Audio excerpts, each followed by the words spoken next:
All right, you're asking for it, so here it is. Listen to this. I want you fuckers laughing at we partners pod, kid. You understand? We in here drinking, singing, swinging, all that shit, dog. We sweating, getting wet, all that. All right, welcome to the 145th episode of the Drinking Partners Podcast. Yes, this is our Archie Griffith episode because he is an Ohio State legend, a two-time Heisman Trophy winner, and I'm just trying to think back to the good times because we got our ass whooped by Iowa last night.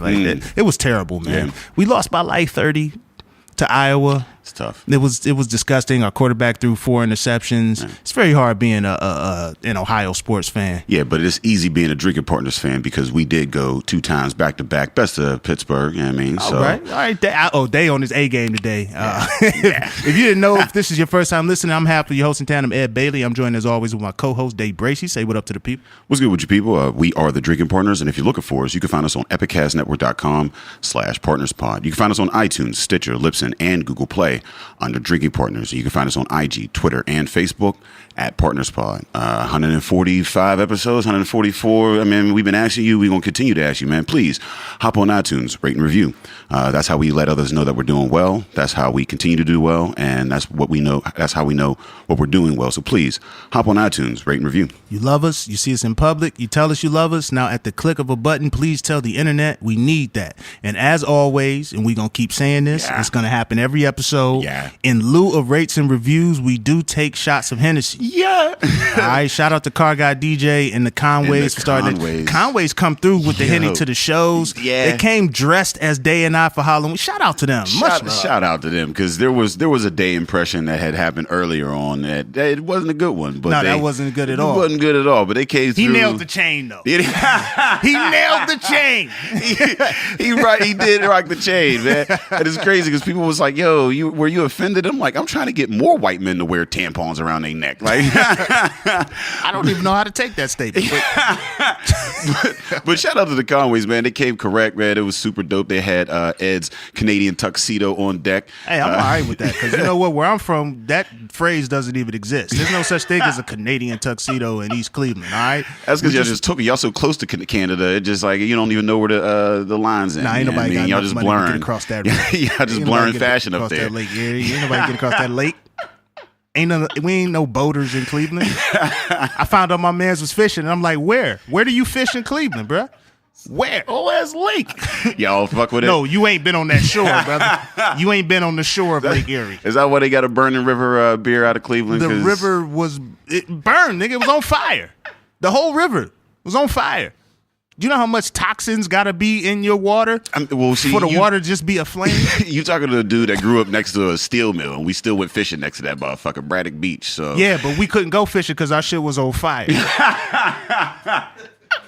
All right, was it on fire? Fish don't fry in the river.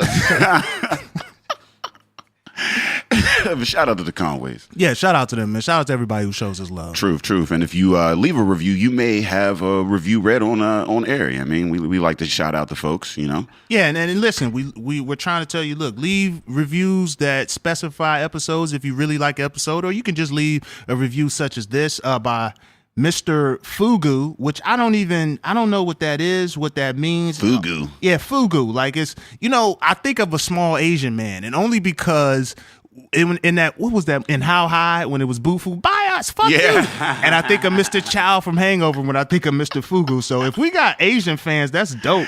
But then shout out to that continent. The title of the review is Solid, right? Solid. All right, now I'm thinking black dude, but then there's a period at the end of Solid, so I'm back Asian because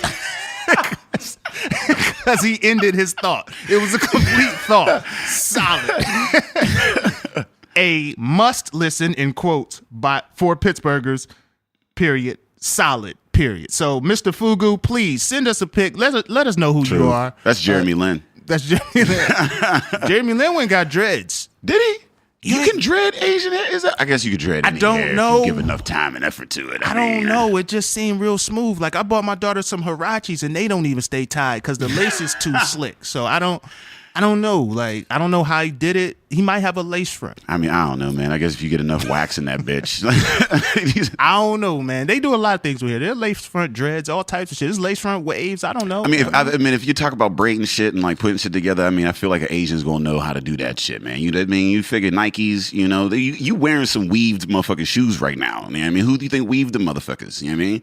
They're not woven. They're not woven. I don't want to look, man. I don't even want to look at the shoes knitted you got shoes on. on right now. Those Asians on? knitted those shoes. What type of shoes you got on? I got on Vans. All right. Well, these were stitched by Cambodians. All right. I got on the LeBron 15s. They're dope shoes. Man. Yeah, they are. Shout out to LeBron. He dropped 57 the other night. They knitted those shoes and they knitted motherfucking Jeremy Lin's hair. They knitted all right. Move on, motherfucker. Tell them about shows we do. What do we got coming up? By the time this come out, November 25th down at Comtra Theater, man. Every last Saturday of the month, we have the Epic Night of Comedy, man. We bring you everything. So this one, sponsored by Full Pint Brewing. So you're going to come down. They're going to be giving out free beer. It's BYOB as always. So bring your own brew. And we've got a killer lineup. We got Paige Polesnak.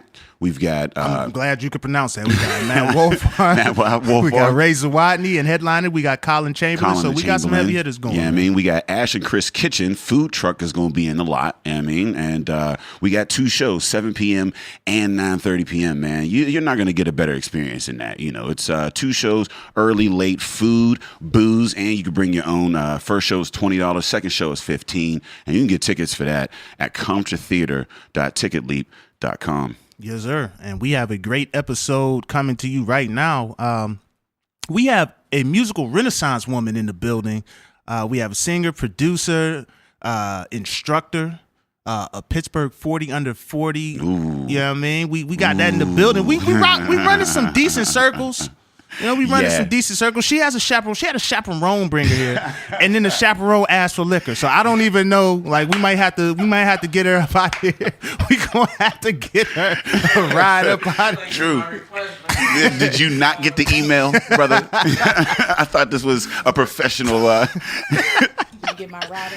You didn't get a rider agreement? We got Anqwenique Wingfield in the building. Say what up to the people. What's up, everybody? Even that what up. That was one of the most soulful what else I don't like these musical motherfuckers, and they always want to throw the music and everything and make it sound good. I can't do that. I don't have that talent. It's just a natural thing, you know. Mic is always in my hand. Yeah, rub it in. Just gonna rub it in. Sorry. No, y'all inspire me, no doubt, for real.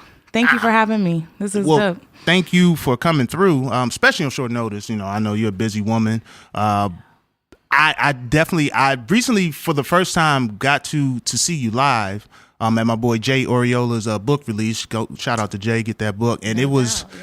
I tell you, I was blown away because it wasn't even the best environment for it, and it was like you still sounded good. Like thank you. Like the acoustics. And I don't know how you have to measure those or whatever. I just know it's a word. And I know it sounds different. They exist. Something to do with walls and They shit. can make or break your whole situation. How is that going into a place knowing that you have to perform and you look and you like, oh, the acoustics are off? Like, is that something that you vet ahead of time, or are you just like surprised, like, all right, this is like, do you walk into a building and just start like screaming and trying to, you know what I mean? Come and start doing the snap, like, what's the temperature? Do you do that? I do sometimes. It's important. You know, I'm aware of, you know, what things sound like around me. I'm very sensitive to sound, like, all the time. But shout out to Jay, Thorns and Thistles. I said that wrong, maybe. But yeah, I mean, I've performed at the Union Project over the years, so I'm familiar with the wild acoustics that happen in the space and with the wild PA system. And so I just kind of, when I knew I was coming to Union Project, I knew, you know, what the situation was going to be. Shout out to Union Project as well. But yeah, I mean, I always try to be aware of what, you know, the sounds are like. But at the end of the day, I'm in control of, like, my instrument. That's what I can do. You know what I mean? Aside from a mic just going totally out on me or something like that, you know, which has happened also. But I just try to be in control of right here. If my inner ear is all good, I know I can do my thing. So, you know, I can't control everything. I'm also just, like, not that picky. I'm also just be chilling. I'm probably not as, like, you know, severe about those things as many other vocalists, but yeah, it's just a thing. You know, it can't change what I got to bring. Right. Like if you ain't sounding good in general, the acoustics are not going to make you sound good. Very true. If you not, no matter how that panel is turned, it's not going to change. So Ashanti, 3/4 to the left. I mean, that's fucked my whole night. So you're saying Ashanti can't adjust to the Union Project acoustics? I mean, it's just going to be what it is. Unless you got that, you know. So you know, so we just come ready, come prepared all the time. So at what point do you think you realized that not only did you have a voice, but it was your instrument? Like, where did it go from, oh, I can sing a little bit to, yo, I really have something here? Yeah, I mean, so we were just talking about my father a little bit ago. My father's a musician, so I grew up. Word. Yeah. Did not know that about him. So he's a guitar player. Word. My whole life, yeah. He taught himself when he was like 13. I've been playing ever since. So I grew up going to gigs with him, around all kinds of musicians, funk, jazz, everything, you know, grew up in the church, started singing in the church, you know, kind of deal. So I've kind of always gravitated to music as a thing. And I think when my grandmother, who has since passed, would always say, you know, when I was in preschool, there was this teacher who'd be like, she's going to be a singer. She just like, you know, she just got this, you know, she just has this gift. But I think when I was in high school, I was like, all right, I can probably like do this as for real as a thing. And I had some mentors in my life who just really showed me some things and pushed me in the right direction, and showed me some models. I always talk about how models are so important for young people, especially young people of color. And she showed me some models, and I was like, oh, I saw, you know, I heard Leontine Price for the first time, who's like famous, wonderful, amazing American soprano. And I was like, maybe I could do that. Maybe one day. So that was kind of my thing. I always, you know, that was sort of my entry point into opera, but I always sang. I mean, it was like, it's just a natural thing.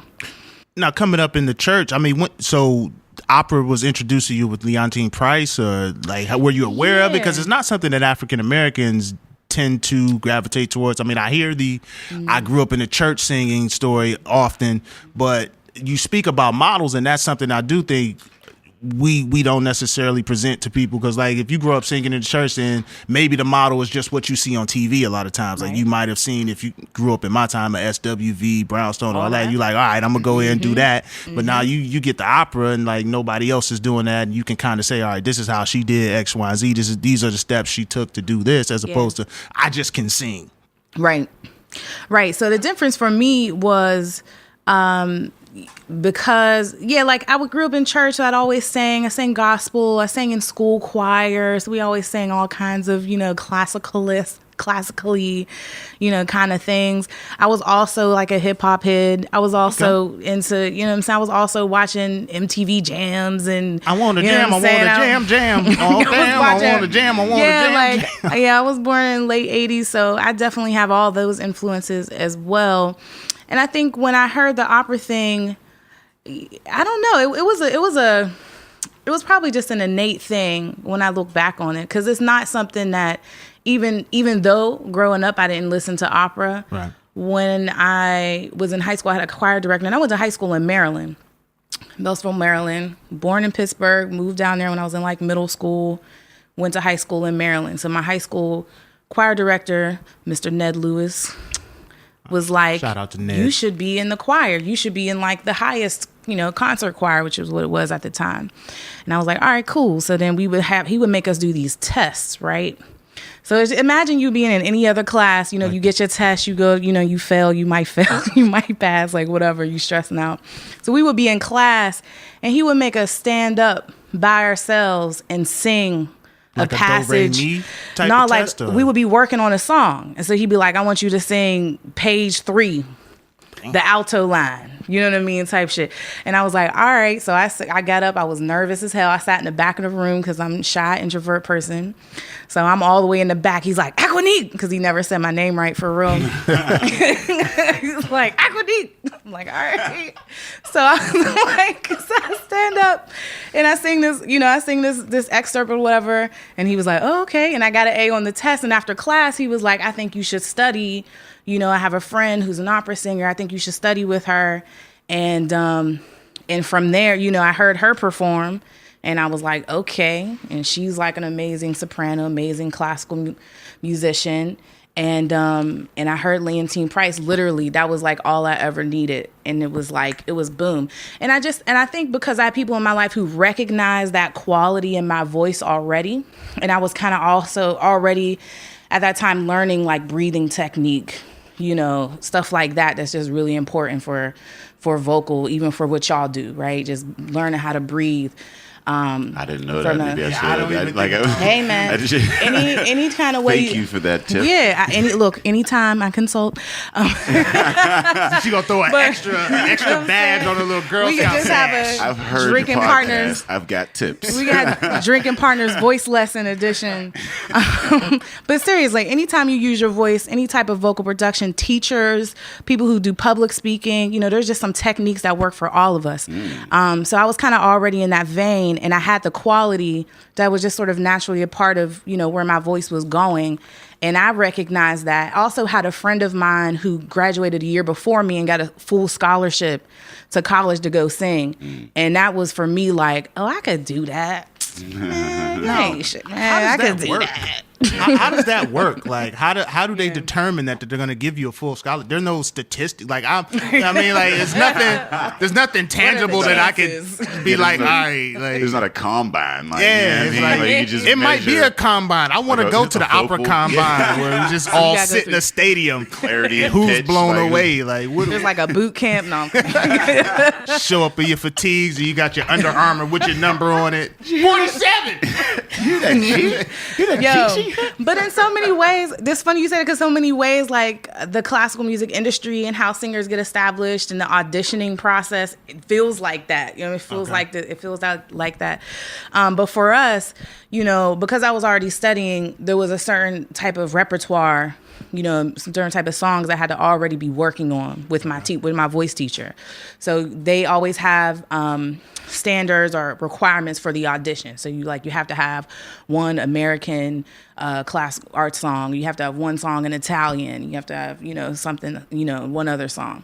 So I kind of had my repertoire down, and you go to the school, you like fill out a regular, you know, college application. And then you fill out another little separate form that tells your music experience. You go and you audition for the faculty. Is usually like the head of the voice department and like the other teachers in that department and maybe like some grad students or something like that. And you audition for them, you sing for them, and then they decide. And then based on like your grades, because you know always gotta have good grades and stuff like that. But it's not as, I mean, still as a musician, like your grades are secondary to like your merit, to the talent. You know what I mean? Right. Or at least that's how I interpreted the experience. That's how America. So I had a lot of talent. Yeah, I had a lot of talent. I had my shit together. You know what I mean? And they were like, "Cool, we're gonna give you this money so you can come here." And so that was it for me. I mean, my parents are not well off. Oh, sorry, no, it's cool. My parents are not well off by any means. And so that scholarship piece made a lot of things possible for me. Like I would have struggled or maybe not even really went to college for real, maybe, or had crazy student loan debt, right? As a result. So, you know, I was thankful for that. And that also shows that an institution believes in you. You know what I mean? If they're going to give you that money and they're going to support you in that way and invest in you, that means that they're like, oh, we see a lot of potential in this student, that they could go far. You know what I mean? And then they have a lot to offer to the institution. So that was dope. So for sure. Tell us, you know, because you're an artist and you're an educator, and so tell us, you know, some of the things that you know you've learned, you know, from folks who you know mentored you, you know, educated you and whatnot, that you know you tried to pass on to the people that you work with, and why you felt the need to even get into that field. Yeah, that's funny. I was just kind of pondering this the other day. I've had some really amazing educators and mentors throughout my career and throughout my education. And because of that, you know, I felt obligated to also be an educator in some way, to share what I had learned with some young people. And I say again about models, and I say this a lot because it's so important, without having people who looked like me, doing this work and understanding like their process and their struggles and what was possible, I may not have chosen this field. You know what I mean? Not to say I wouldn't still be a singer, not to say I wouldn't have still pursued music in some way, but I don't know if I would have, had the confidence to move forward, with classical music and then, expand on to other things. So, that's why I do it. I had some great educators. Like I said, Mr. Ned Lewis, Joyce Lundy was my first voice teacher. All throughout middle school and high school, I had people who encouraged me, and I had some people who didn't. You know what I'm saying? I had some people who, the haters are important. The haters get you far, man. Like for real, like seriously. And so I had some teachers who even were like, "Well, that's not quite the style that we were looking for." Type, you know what I mean? That type of stuff. So even those things sort of pushed me to really pursue it and do things wholeheartedly. So I try to share that with my students. You know what I mean? I share the same examples that were shared with me, I share with them. You know what I mean? All the techniques that I've learned that just help me to be a better singer, a more healthy singer, that hopefully I'll have longevity in my career. I share those stories with them. I also share my experience about expanding and not being fearful about, doing some other stuff and breaking the rules. You know what I mean? I've studied classical music, but I in many ways break the rules all the time in terms of what is acceptable or what's the norm in the industry around how we use that repertoire. So I'm also like, hey, if you want to mix it up, then mix it up too. You know what I mean? Because I think, creative freedom is important. And I think it's important for young Black kids to definitely know that they have that, creative freedom, and that is, gold for us, for sure. Like that is our, that's our goal. We should own it. We should pursue it wholeheartedly, and we should get paid for it. Definitely should get paid for it. How many African-American students do you encounter who are interested in that genre of music or that style of music? Because it's not something that I was in a choir, and I can sing a little bit. I'm a shower singer. Yeah, I'm nice. I can look if a song's already recorded and all I got to do is emulate what that person does. I could do that a little bit. You know what I mean? And I sing well enough to where if me and wifey broke up, I might be able to get her back with the right song. Yo, I might be able to use the tools in your toolbox, bro. Oh yeah, I got that one tucked. That one's tucked. That's in the back of the garage, under the old pillow sets. Yep. You know what I mean? I got that one just in case I could break it out. But like I've never even with and I wasn't like heavy into the choir type thing, but I don't remember them ever bringing up classical music or opera or anything like that. Yeah. Like, where do you have to get to where someone even introduces that, or is it something that's not brought to our neighborhoods or? No doubt. I've worked for a lot of different programs, and kids at first glance, you know what I mean, or at first, I guess, grasp for them is pop music. You know what I mean? It's pop music, it's hip hop, it's R&B. You know what I'm saying? It's the popular stuff that they naturally gravitate to. So that was true for me as well. I was singing classical music, but I was also listening to Busta Rhymes and Jay-Z and, you know what I'm saying, SWV, like you said before, and all the greats. So it really what it's about is finding the entry point and meeting them where they are. And I don't force or push students either way. Like if you're really into this Ashanti thing, then like I'll help you through that.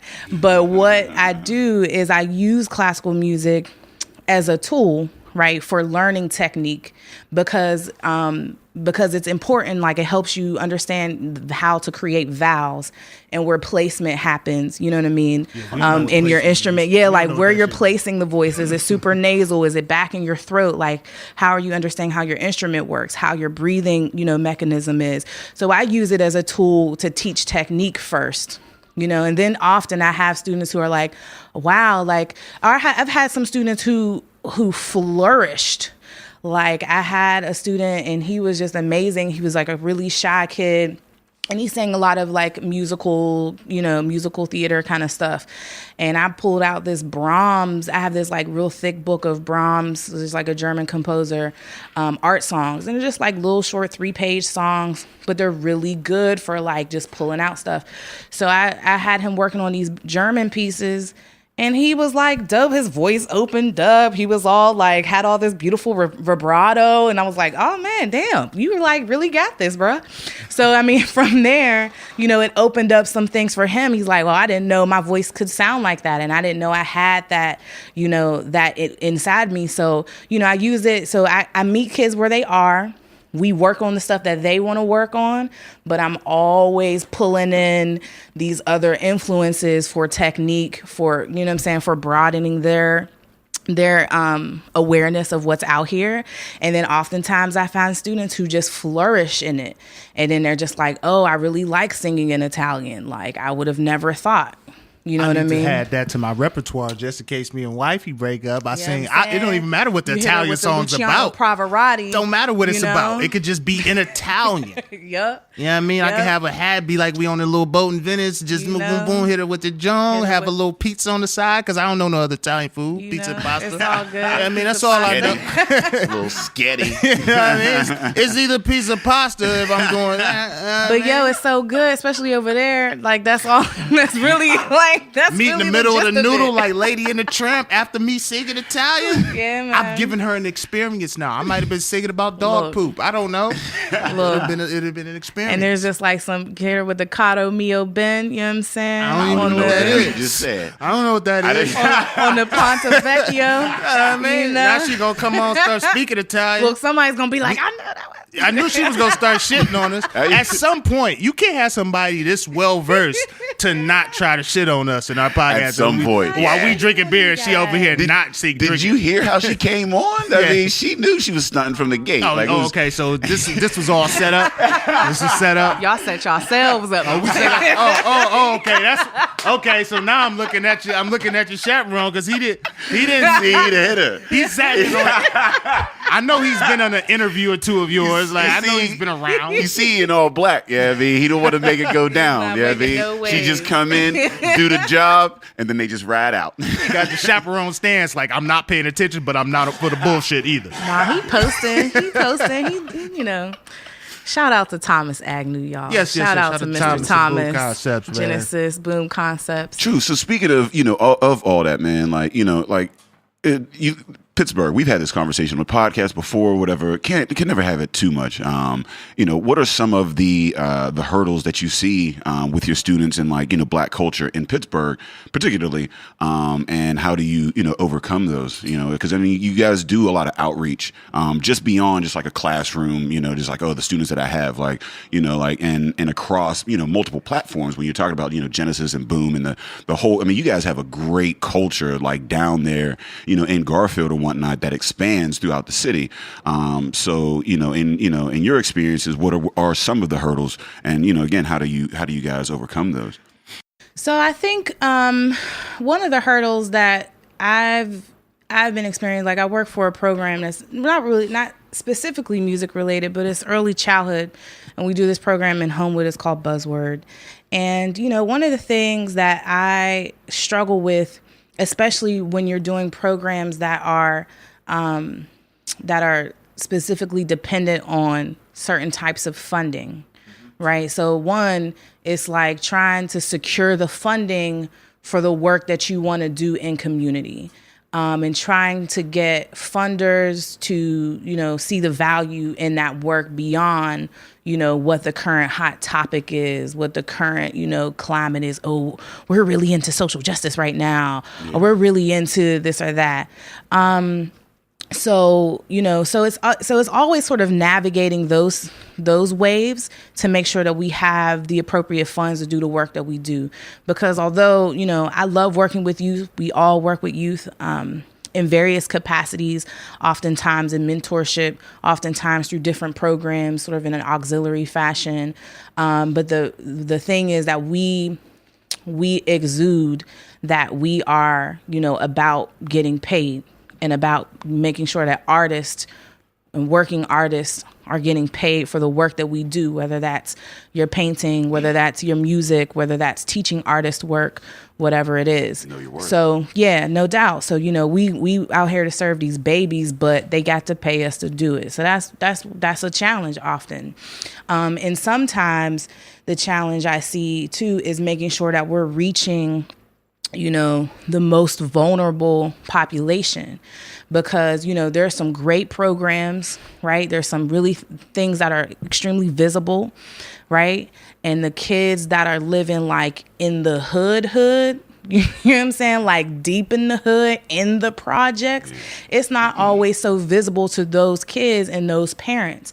So I always find a challenge, like making sure, like, how do we reach those kids? You know what I mean? Not the kids who, whose parents like are like on the other side of Penn Avenue and they're just like, oh, look, this looks great, honey. You know what I mean? And just kind of easily walking through, or are on the internet, on Facebook, and they see, oh, I saw this great program on the internet. Like, what about those parents who, not on the internet all the time, working 2-3 jobs, their kids, you know what I'm saying, are talented, but don't necessarily have the outlets, or they don't necessarily have the funds to pay for a program, or, or things like that. So, I always find a challenge definitely in reaching those kids. And that's like a true passion of mine. Because, even as a kid, I attest a lot of, a lot of my success or whatever to the fact that I had a mom that at least was looking for things. You know what I mean? Like, and that was a difference. We didn't have shit, just like everybody else down the street didn't have shit. But the thing that separated my mom was like, she was kind of like looking for those things to kind of get me into, because she knew if I was out too, long, I would just get into trouble or whatever. Right. So, that is very, important. So how do you tackle that? Yeah. It's getting out there. One way is definitely like getting into the neighborhood. And that's the thing too about, myself, being from here, being from Pittsburgh, and being extremely proud of that. So there's not this sort of like unknown or fear level or fear piece about going into a neighborhood and like handing out flyers on the street, you know what I'm saying, or walking up and down the streets, going to a church, you know what I mean, going to wherever, going to a school, I drop off and pick up, to talk to parents directly, you know what I mean? Because although these parents might not be super visible and might not be looking for things, we know that they're taking their kids to school, they're dropping them off, or they're engaging with the school in some way, you know what I mean? So that's one way, you know what I mean? Definitely in the schools. And a lot of times programs that are arts related, or at least traditionally, used to be like, well, you had to have like really good grades to be in this program, or you had to like show that you excelled in some way. And so what I found is that just because a child has good grades or doesn't have good grades doesn't necessarily mean that they'll thrive or excel in a creative atmosphere. And sometimes what you'll see is, because the arts are not just, play and fun. Yeah.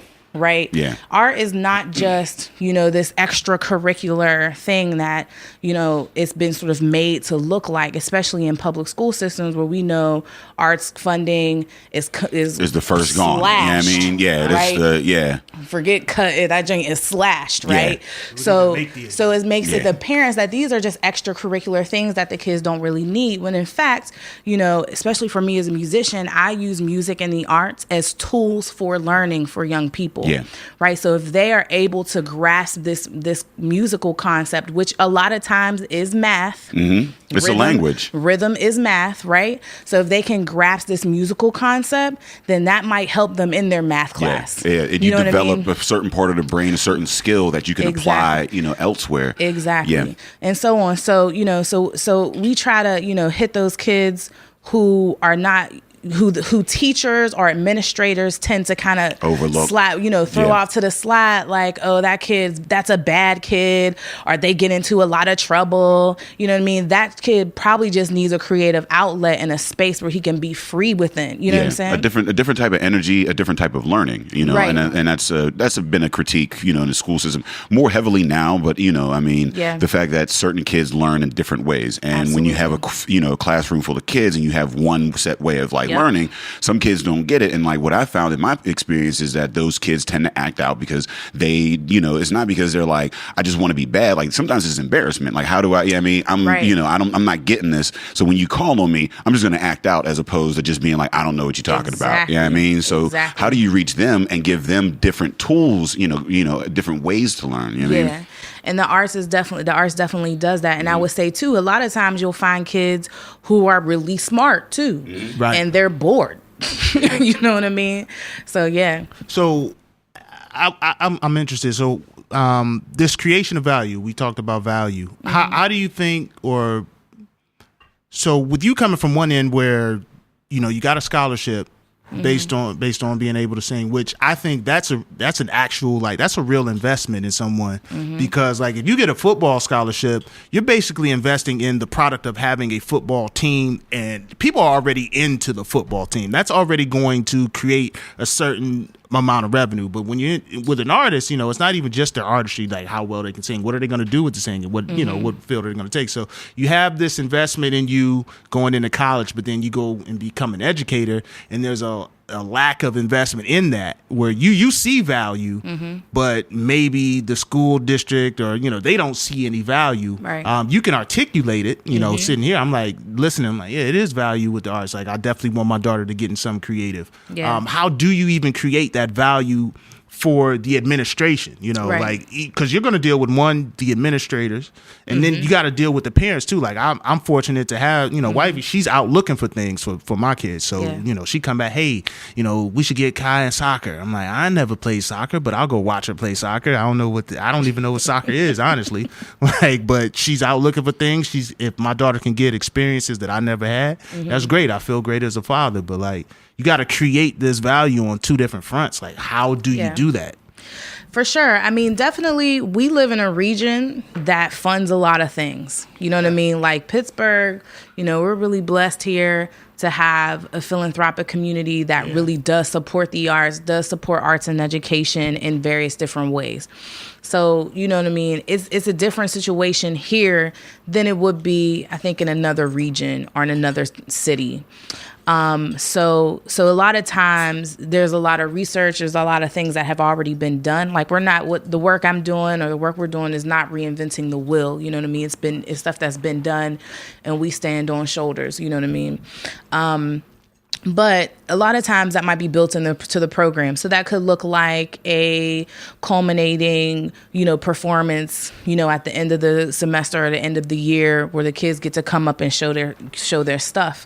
And you can see, we see it, the teaching artists see it, on a day-to-day or week-to-week basis, the improvement. But it gives an opportunity for teachers and administrators, parents, family members to come out and be like, wow, that child is like really singing when they wasn't even looking up 2 months ago, or what have you. So sometimes that's built in. And I think, for me, it's been, my ability to just sort of like navigate amongst different circles and feel comfortable navigating different genres of music.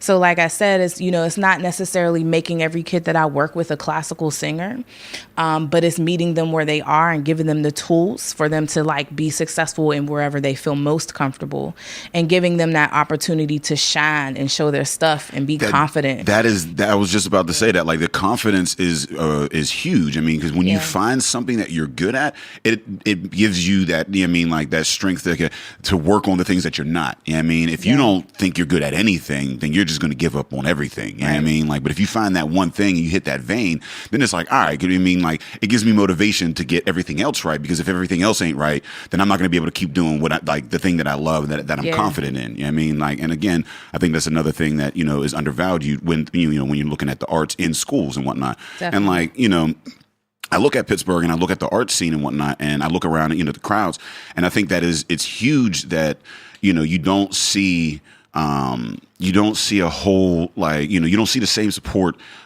in Pittsburgh through the Black community because of the lack of a middle class, but also because of the lack of the arts in the schools. Like, if you don't know what art is, if you don't have that appreciation of it, then you're not going to support that. You're not even going to try to pursue that. Like, so that you look at artists, coming up and whatnot, and trying to like get into the whatever scene that they're in. Like, one, if they don't see folks like themselves in there, they're going to, drop out. Right. And two, if they don't have that appreciation, they're not even going to pursue that. So I think that it's highly important that you have that in there, just so whether you pursue it seriously or not, just to have that appreciation, because, like that. There's so much enjoyment that I get from, going to concerts and different events. We let them slide. We let them slide. You can't say enjoyment in front of an educator. It's all right. I got that joyment too. I got that joyment. I'm letting him slide, but she made a face. Sorry. No, Guess made a face. You made a face. Joyment. It's almost the holiday season. See, women like to act like they don't know they made a face. Oh, I saw the face. There's a lot of dudes in here. We all can attest to the fact that women make a face. And it's weird having an argument with a woman about the face she made because she gonna deny it.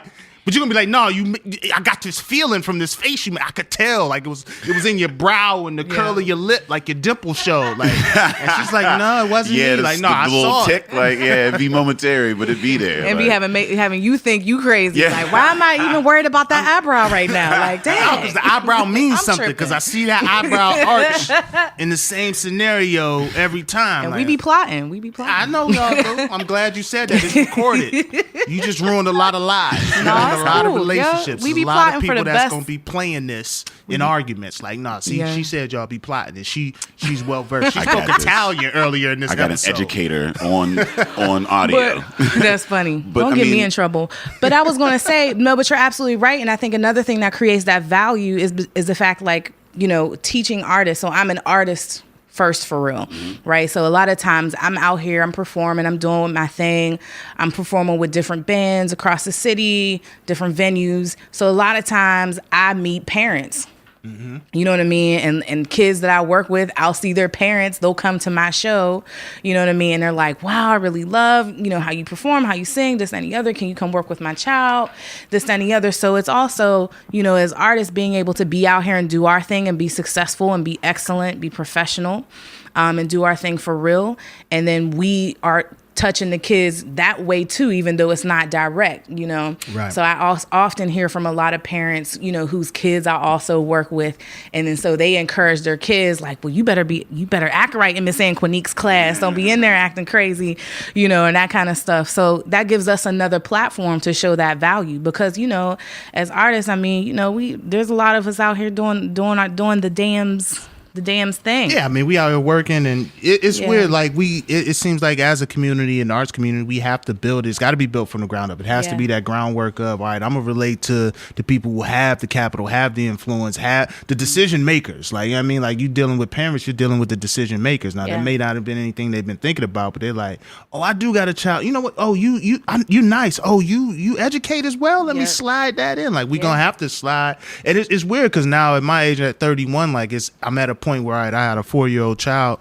It may be something where I can take her to my friends and they expose her to the things that they do. Like it's a sweet spot to be in, but it's also a necessity. Yeah. Because that's the only way that particular, that's the only way we're gonna be able to build. Because anybody gonna give it to us. Not arts aren't gonna be magnified in the schools right now.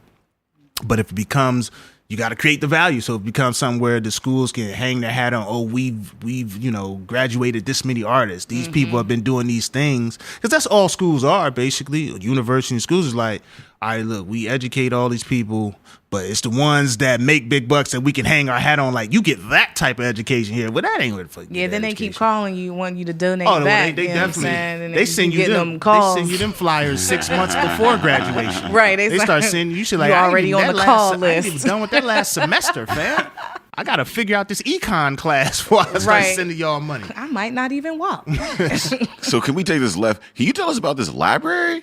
Oh, no doubt. Like this, because I didn't even know. Like I've been driving past this, and we just happened to see. We was out here doing what we do, had a podcast. Yeah, I mean, we kind of shitty in the wind or whatever, and see y'all hanging out. Like he keep throwing the we in the shitty. I be relatively, you know what I mean? I be coherent on these casts. I do enough for both of throw us. me in there. But no judgment. We see y'all hanging out, and we come into this amazing space. You know what I mean? Like, so tell us about that. For sure. So I'm trying to start from the beginning. So Boom Concepts has a really wonderful program that we've been running for about a year called Boom Concept Studios. So right behind here across the street in the warehouse, we have some studio space, and we offer a membership program for artists, creative entrepreneurs to not only just sort of have a space to work, but also get connected to the resources that they need, professional development, fiscal sponsorship, We have a partnership with Work Hard Pittsburgh, so our artists can come here and use this equipment and this space. And Bekezela Mguni, who is the creator and founder of the Black Unicorn Archives Library Archives Project, was one of our very first Boom Studio members. And she's a librarian. She's an amazing artist. She's also an activist. And she, was looking for some space and support to do her thing. And one of her major projects is this Black Unicorn project, which started off as like a pop-up, which still is a pop-up. There's a pop-up project where she is collecting, literary works and artworks by Black women, women of color, queer folks, and celebrating the works of these folks, because we know that in the greater Western canon, right, that these works by these artists are not celebrated, are not uplifted, are not awarded in the same way. So she has sort of created this platform for novels and all kinds of literary works and artwork to be celebrated and lifted up. And she did a pop-up in the front of the Boom Space in Garfield, and it was highly successful. People were super interested into it. And she also started a partnership with the Carnegie Library of Pittsburgh, so where she can get books from various libraries around the city that qualify. And then she sort of creates a space where all these books can live. So young Black girls, people of color, young kids, older kids, everybody, all ages can come and find these works. And we were able to work with Hilltop Alliance through our partnership. And we were able to negotiate this space, which is like literally 2 doors down, called the Black Unicorn Project. So now she has like a home, a permanent, semi-permanent. We hope a permanent. We always want permanent. But now she has sort of a larger space to house, all of these books and artwork that she's been collecting. People can go to the Black Unicorn Project and check out books just like any other library. She has Wi-Fi there, so if you want to go and just work, pull out your laptop and just be in a safe, comfortable environment. There's a space in the back for children, so if you have your young one or your little one, you can, they can play and have games and stuff in the back. There's a breastfeeding space, what I mean, for women. Okay, that's So if that is not the most millennial shit I ever heard, if librarians are getting to it, then you need to get up off your ass. Truth. Librarians are getting to it. Like, get into that work. She's created just a super diverse. You got breastfeed in the back on the. You know what I'm saying? And it's really to think about. Yeah, shout out to Bekezela for sure. And she's just been a faithful friend. And I see her as a mentor as well. But just seeing the trajectory of this project and how it's been supported, she's gotten funding from Heinz now. So she's, she's on her way. So I'm really proud of that project. And it's really just thinking, and we always try to do this, and think innovatively about how we serve our communities and how we serve artists, and thinking holistically about what people need, right? Because it's not enough to say, oh, well, just go sing or just go make your artwork. You just need a space. It's like, nah, people need to make sure they can feed themselves. People need a place to live, play. Yeah, there's details work, in that vision that need to be safe. executed in order for you to make that work. Yeah, it's important that we're creating, intentionally safe spaces, for people to be productive and happy and doing their thing. And, we just make a better world, one Black unicorn at a time. That's awesome. A brand ambassador. That is awesome. That is a brand ambassador. Wow. How do you think that's affected the artist landscape, where like people are, it seems like pop-ups and workspaces and just these situations where it's kind of fluid in what it can be from night to night, weekend to weekend. There's not a place where you're like, all right, for example, with comedy, the Pittsburgh Improv, right? You're going there, for comedy, but if you're trying to be a comedian, you're going to do a multitude of different type of shows. You're going to do house shows. You're going to do shows at dive bars. You're going to host random events. We hosted Hilltopolis. Like, as a comedian, you're going to have to diversify what you can do. Got to diversify your bonds, nigga. Trying to keep the N-word out of this. Trying to keep it all the way out of this. We just talked about a Black unicorn, then we went, God damn it. But, as an artist in the vocal realm, singing, where have you seen a shift in like the type of events you do, or maybe you even trying to have more influence on the events that you do? Like, all right, I'm setting up these events. Yeah. Because I guess you can sing, I don't know if there's an event where singing is not going to be appropriate, where like if somebody starts singing, is like, because I can't, like, you could sing at a funeral. I can't go to a funeral and be like, all right, I'm about to do this 10 minutes before we lower the casket. I'm gonna do this 10-minute set. Maybe at your funeral somebody be like, all right, but no. This 10-minute set at my grandfather's funeral. Let me open up this baseball game with a bit. Like it's, it's got the mood got to be right for us. But if you can sing, you can put that motherfucking anywhere. Yeah. I mean, that's one of the things I love about what I do, because, so much of my work, as much as it is entertainment, it's also healing. You know what I mean? I also create an intentional space of healing for what I do, and trying to create a safe space for people to feel good and to let go and realize and, feel a multitude of things. So you're absolutely right in that. I think, when we talk about spaces also, a lot of these pop-up spaces and co-working spaces, I think these things have existed. They just really took a different form. And particularly where arts are concerned, I mean, we had spaces where, various kinds of artists could come and just do their thing and feel comfortable, and different kinds of variety shows and things like that. You know what I mean? I always try to remember the spaces that, especially Black people in this country have had to create in order to just exist and be and do the things, right? So a lot of this stuff is, is not a new invention, but rather it's a, it's a more contemporary spin on what our ancestors and what our elders had to create for themselves under a very different kind of climate. Maybe not that different kind of climate, but you know what I'm saying? Yeah. I mean, right. I mean, like, so, yeah, I mean, you're right, because like there is that healing in that art. Like, I mean, like being on stage is cathartic. It's a release. I mean, you have that, and like you said, the Black community, and I think oppressed communities in general. Like when you look at art is born in tragedy. I mean, that's a reoccurring theme that we've seen.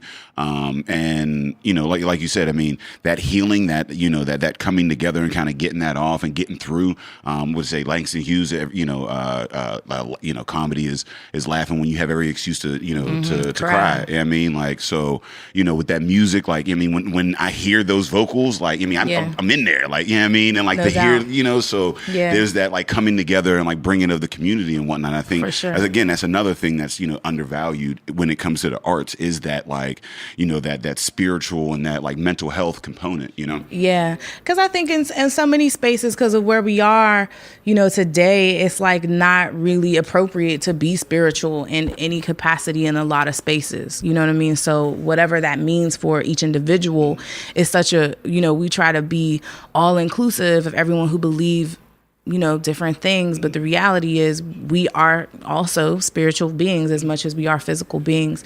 So I just try to remember that in the work that I do, and not to necessarily impress or press on to anyone in any particular way in terms of like religion and beliefs, but just creating a space with my gift, for people to feel good, to be reminded, to remember, to release, and what have you. And I think I'm also blessed because, as a classical singer, that's a space, and that's something that I think is a very important space for me to hold, especially as a Black woman, because like you said earlier, not many people in our communities, gravitate to classical music and opera as a form of entertainment. You know what I mean? Right? That's not really, where we find our voices and our stories. So for me to hold that space, I try to use those gifts and that knowledge to create opera and classical music in a way that tells our stories. You know what I mean? That tells contemporary stories. So, as much as I'm performing and doing, Motown classics and top 40 and, this and that and jazz and this and that, I'm also in my creative space saying, how can I take these these gifts and this technique that I've learned and create my own, my own identity within it. So it's not like that MTV joint where they did Carmen, a hip opera. The hip opera. The hip opera. You're not doing that, are you? Please don't tell me you're doing a hip hop. But that's so funny. I love that Hold on, though. your When it came chaperone- out, I your was so hyped. Your chaperone upset. Like, don't disrespect her like that. Hip opera was a thing. They had a budget for that. No, all right? they had a real budget. They had They a had budget. Beyonce and everything. They It was brought real. There's nothing opera about that.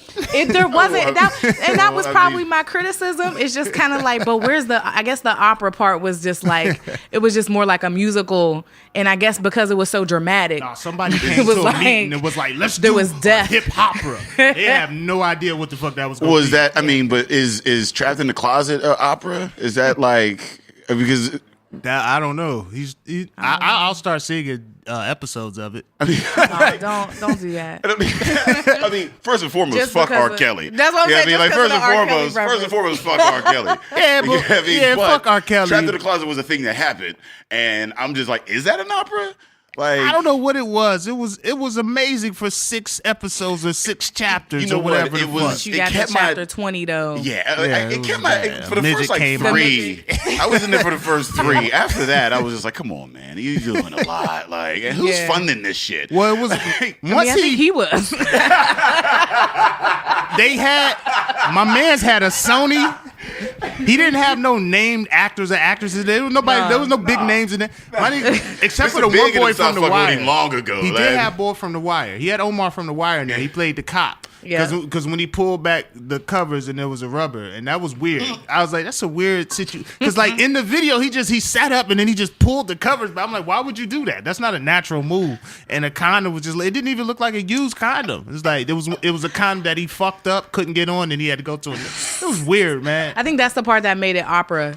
Is that the tragedy? No, it was the you wouldn't normally do that. It was like the very dramatic pulling back of the cover. It's like, aha.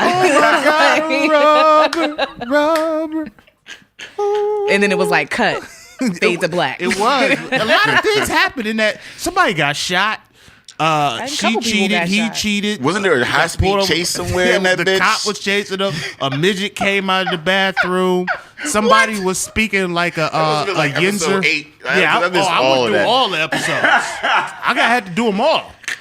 You know, it got worse and worse and worse after a certain point, but you had to hear them all.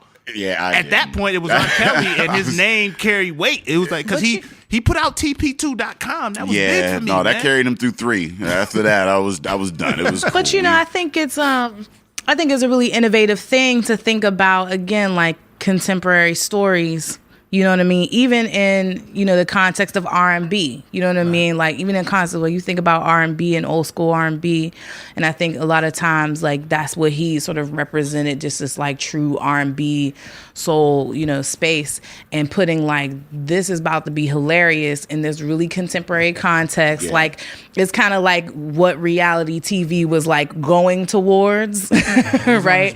You know what I mean? It's like heading in the vein of what is reality TV today, I guess, without all of the musical piece of it. But definitely, you know, thinking about my work in a way that is taking our stories, and not just our stories, because one thing that I struggle with, because there's a lot of popular things happening in opera right now where we have a lot of like celebration of Black composers, and there's a lot of people sort of taking you know, Black stories and Black history and sort of composing them into operas, which I think is a really wonderful thing. I worked on a project over this past summer that was basically like about Black Lives Matter, and portrayed like this white police officer killing this Black kid and all the aftermath and these spiritual elements.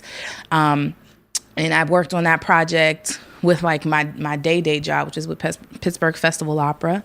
So that was like a really innovative project, and it was like cool. But what I want to see for real is I want to see Black liberation and Black joy, right? That joyment we mentioned earlier.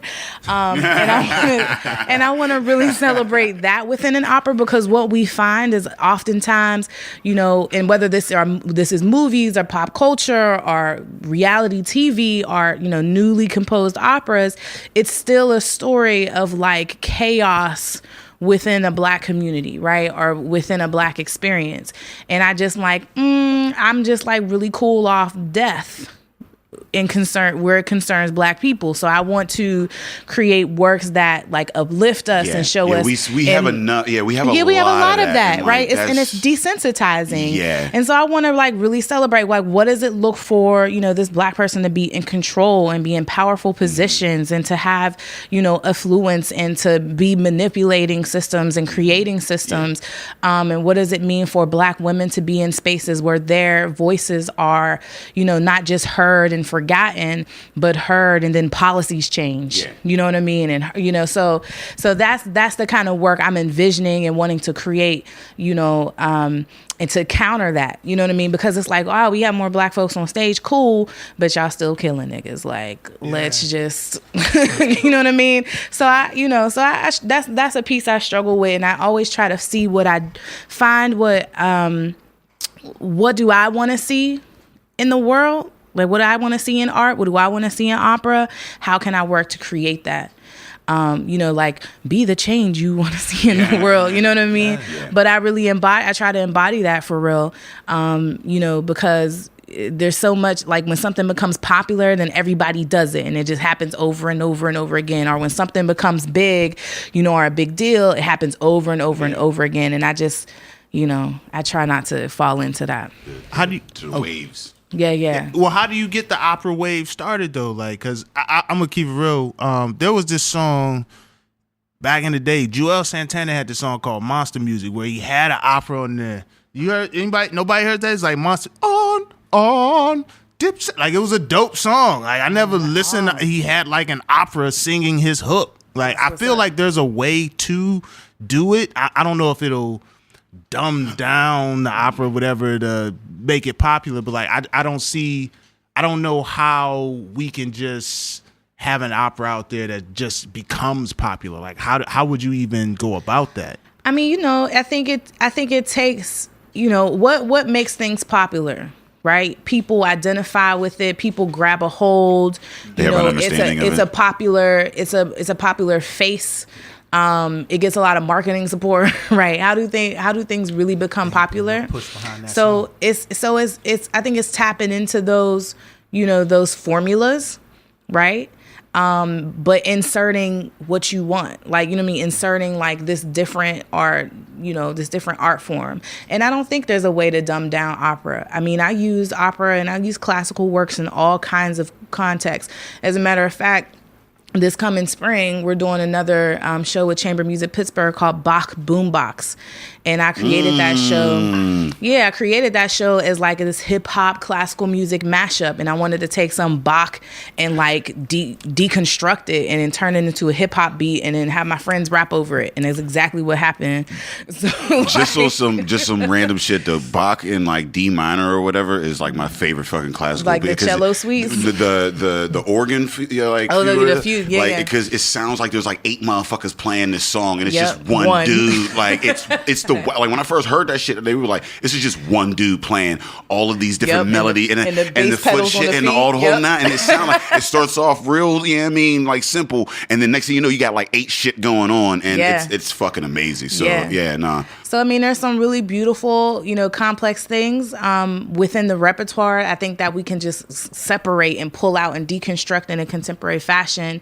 And I'm also really trying to do that in a way that celebrates Black women composers too. You know what I mean? Because there's a lot of repertoire out here that I've been researching of Black women composers. You know? And as always, our stuff just gets tucked under and it doesn't get celebrated. Well, I mean, we'll shout some who, like, where can they find, like, I mean, if somebody had that focus, they wanted to find like, Black, composers, Black women composers, where can they go to find those types of things? I mean, you can start. I mean, I'm creating a project called Sirens and Queens. Which is a celebration of Black women composers and Black women in classical music. And what that project does is it extracts these works that have just been hidden for so long, and it puts them in this new light. And oftentimes it's kind of like a recital kind of format. And so I'll sing it and perform it with a pianist. But there's also these sort of educational elements within that as well. So you get to learn about where these women are from, who are they, and they're not all past. It's a lot of sort of contemporary contemporary composers who are living now. So my hope is to create a platform so people can easily access these works, and it's not just sort of hidden. You gotta sift through all the Google search. There's stuff that's in our Carnegie Library that houses these works, but if you're not looking for them, you don't really find them.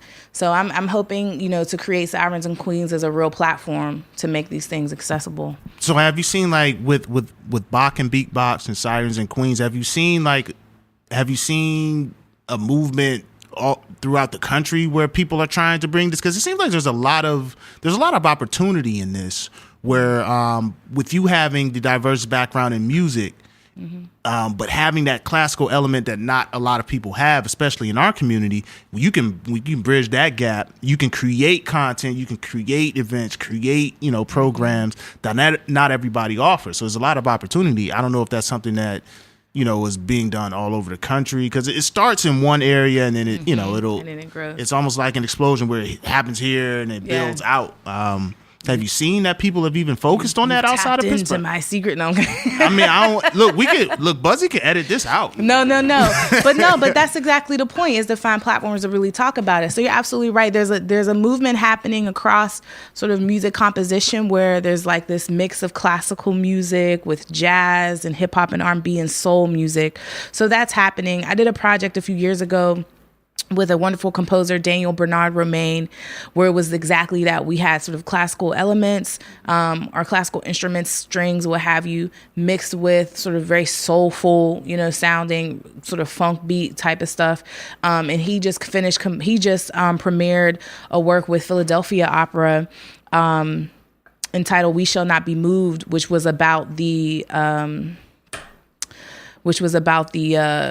bombing in Philadelphia. Hit me.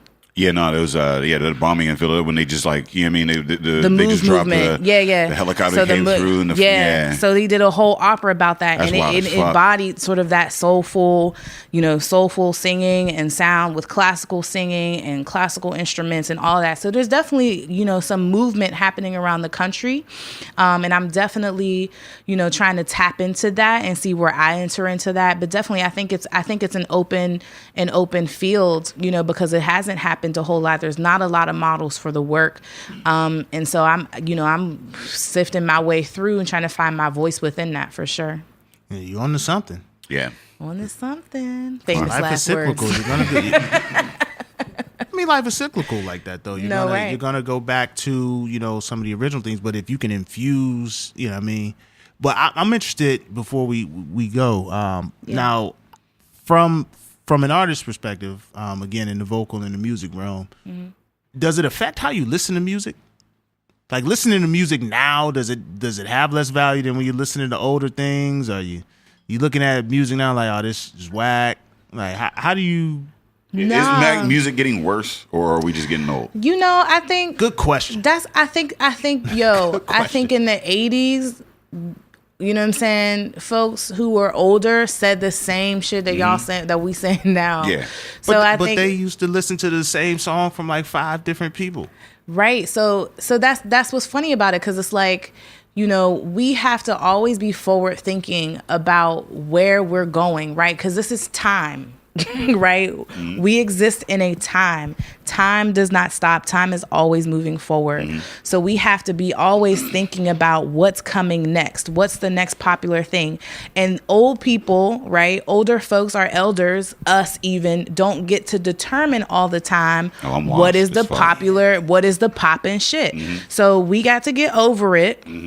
And let these young kids do their thing, because we had to do that. We had to be diehard about hip hop, no matter what our parents said, no matter how many times your mama, took that CD from you. Yeah. You had to fight for that shit because they was like, this ain't music. My father to this day, I can't stand that hip hop shit, right? But we had to fight for it, and now hip hop is the most popular contemporary art form, period. Right? And we're talking about music, we're talking about fashion, right? You know what I'm saying? My love DS says this all the time, like, hip hop, right, is the most popular contemporary, form form of art. So, we have to be letting these young people make their own thing and run with it.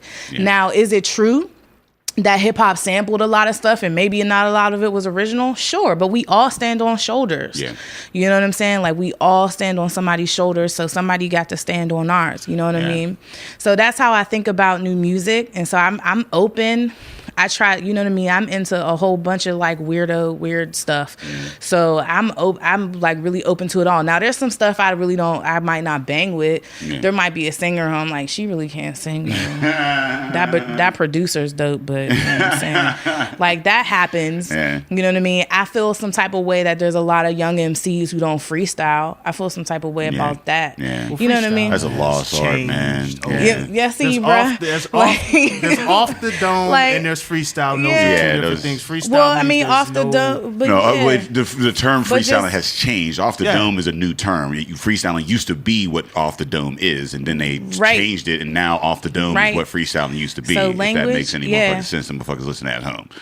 Language, communication, all that shit moves forward. So so that's how I think about it. Like we got to be. We can't do what our parents tried to do with us. You know what I mean? Try to shut us out. Try to shut hip hop out from our lives, and hip hop has saved many people and made Black folks a lot of money, right?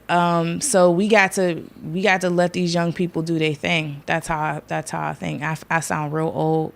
No, you called us old. You called us you called us old in a very subtle way. So Lil Uzi, Cardi B, and Quavo come to you and say, "Hey, let's do a track, but it's got to have a classical feel." How does that sound? Hell yeah. Okay, well, for the money, yes. What? Yeah. I mean, musically, audibly, the thing is that like the songs sound good. You know what I mean? Like, you're not getting a lot of like lyrical substance. Like, you know what I mean? You're not going to learn, you know what I mean, anything, from that. But like, you telling me you ain't learned nothing from Money Longer. It do not matter. Turn to a savage pockets up at it. She called me daddy. Like, you ain't learned nothing from that? Lesson. Smoking that gas. It's like, I can keep going. But it sounds dope. You know what I mean? And I think, honestly, like, that's the thing that for me, as I get older, like, lyrically, whatever, you know what I mean? But, like, that's, like, music in general. Like, classical music didn't have lyrics. You know what I mean? Like, it was, it was instrumental. Lyrics were like, later on, and you talking about opera and all that, you started to add lyrics later on or whatever. Right, exactly. And then it became a focus or whatever. But like the audio of that sound is what mattered first and foremost. Exactly. And I think hip hop is kind of like, now looking more at the audible. Like, how does it sound? Like, I'm using these autotunes and all these different, like, mixers and, sounds to create something. Yeah, I mean, and it's not what the words are saying, it's how the words sound together. Exactly. It's like, how does that flow? You know what I mean? With a rapper, you know what I'm saying, with an artist who's from a certain, region with their accent, like, oh, that sounds dope with their accent, or you know what I'm saying? So no, you're absolutely right about that. And you got the symphonic every sometime, every once in a while, I know things. But yeah, man, we got to make way, man. We got to make way. And how innovative would it be if Cardi B hit me up like, yo, I'm trying to do this opera duo? You know what I'm saying? Shit, that would be dope. Holla at me. I bump that. I'm out here. Made a lot of money. And I give voice lessons to everybody. You ain't just got to want to be a classical singer. Everybody got to have their shit right, especially if you out here performing every night. I'm trying to get my breathing right. Trying to do Bodak Come get that technique. Opera. That technique is here for you. You can fuck with me if you wanted to. If you wanted to. She came to slay. She came to slay from the first What Up People. And she ended it with that too. Let the people know where they can find you, where they can get voice lessons, or if you want to do a Bodak Yellow opera style, like, whatever you want to do. You might be inspiring me. You might. Good. Just pay me. All right. Absolutely. Just give me writer's credit or something. I've been watching this Lil Wayne Birdman beef. I know motherfuckers don't get paid. Right. Well, we getting paid out here. So definitely check me out at Soprano Wing on Twitter and Instagram.